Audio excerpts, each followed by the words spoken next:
Alors la face cachée du business de l'import-export, c'est un vaste sujet et c'est le sujet de cette vidéo. Alors pour toutes les personnes qui ne me connaissent pas, je m'appelle Laurent Drapeau, j'ai 28 années d'expérience dans l'import-export et sur cette chaîne, je vous donne des conseils, des solutions pour vous aider à monter votre business dans l'import-export. Alors, on va commencer par les inconvénients, donc c'est probablement ce qui va vous frapper le plus, en tout cas au début quand vous allez vous lancer dans l'import-export. C'est que c'est un métier qui est très stressant. Il y a beaucoup d'actions à maîtriser et suivant en fait ce que vous devez réaliser et quand vous voyez le nombre de tâches que ça représente, vous pouvez vous dire que effectivement ça fait beaucoup et certaines personnes peuvent avoir un stress qui se génère du fait qu'il y a aussi beaucoup d'argent en jeu. La deuxième chose, c'est qu'on ne peut pas laisser la place à l'improvisation dans notre métier. C'est vraiment une affaire de professionnel. Il faut vraiment faire les choses de manière carrée dès le départ. Parce que si dès le début on n'a pas fait les choses correctement, ça va demander beaucoup d'énergie pour pouvoir tout simplement récupérer la situation. La troisième chose, et ça les youtubeurs, influenceurs de Dubaï avec leur joli Lamborghini, etc., leur restaurant de luxe vont pas trop aimer, mais la part du bling bling dans notre métier, elle est très très faible. Alors effectivement, on peut aller déjeuner ou dîner dans des bons restaurants avec des fournisseurs ou avec des clients, mais cette partie-là est vraiment la partie minime de notre métier, et ça, il faut bien en avoir conscience dès le départ. La quatrième chose, c'est qu'il va falloir mettre beaucoup d'efforts et beaucoup de travail pour avoir des résultats qui soient concrets.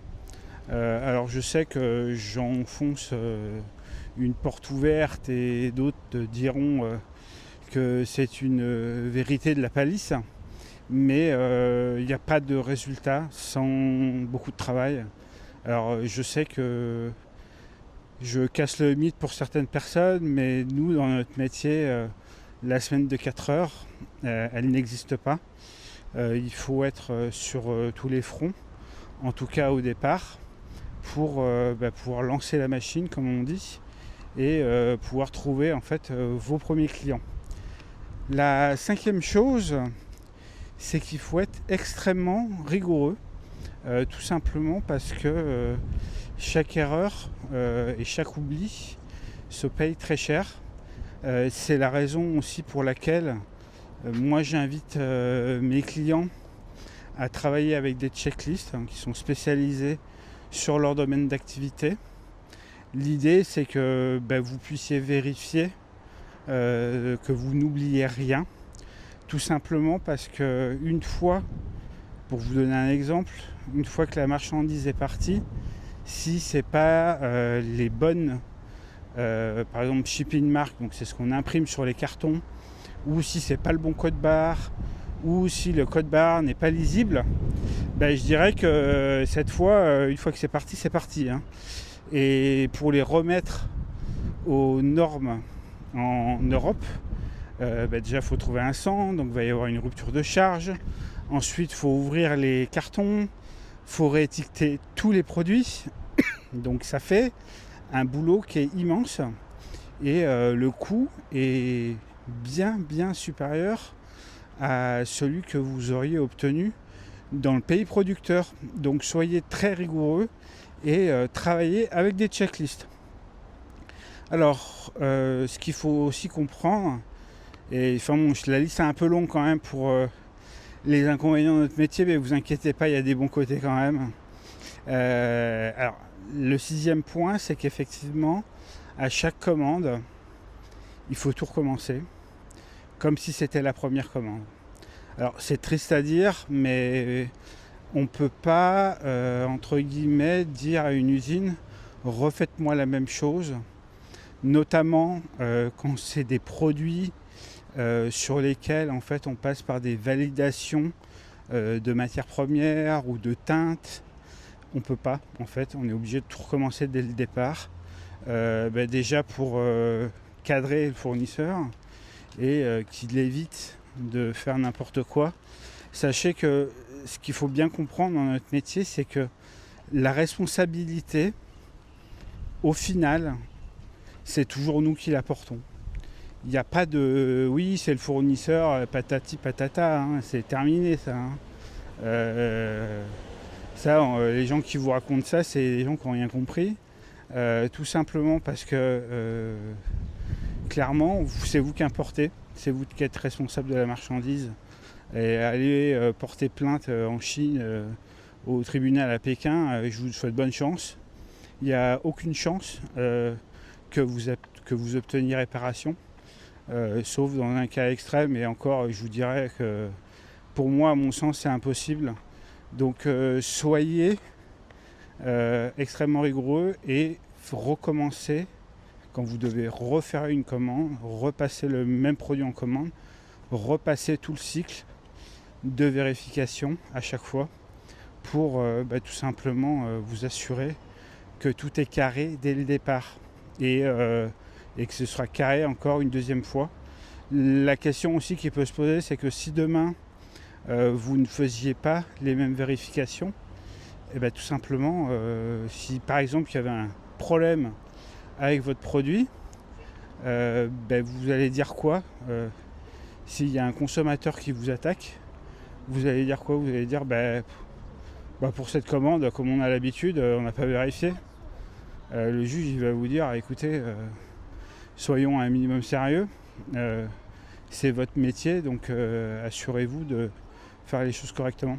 Voilà, non, c'est juste en fait, si vous voulez, tous ces conseils-là, je sais que ça peut être un peu violent, mais c'est réellement pour vous protéger avant tout. Donc, donc on va terminer par un point qui effectivement est le fait que sans passion, vous allez avoir beaucoup de mal à persévérer. Alors on peut être passionné par l'argent, mais malheureusement ça ne suffit pas. Donc on va passer au bon côté de notre business dans l'import-export. Alors déjà, moi à mon sens, après moi ça fait 28 ans que je fais ça, donc je trouve que c'est un métier qui apporte énormément de satisfaction personnelle et professionnelle. Alors après moi j'adore ça, donc forcément je suis heureux de faire ce métier-là, mais c'est clairement, pour moi on en retire une vraie satisfaction personnelle. La deuxième chose, c'est que si vous aimez avoir des journées bien remplies, eh bien vous allez être servi.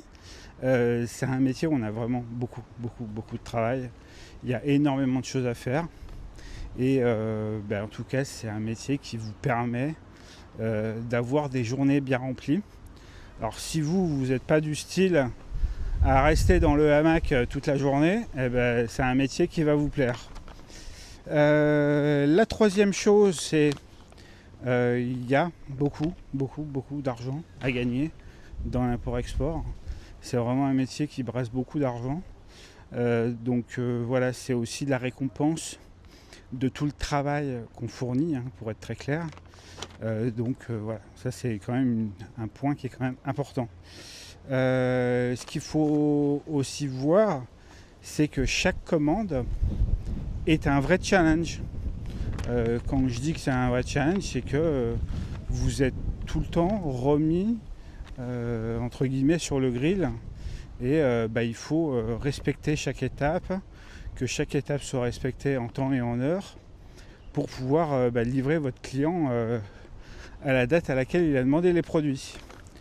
Donc si vous aimez les voyages, l'import-export va vous apporter beaucoup de satisfaction.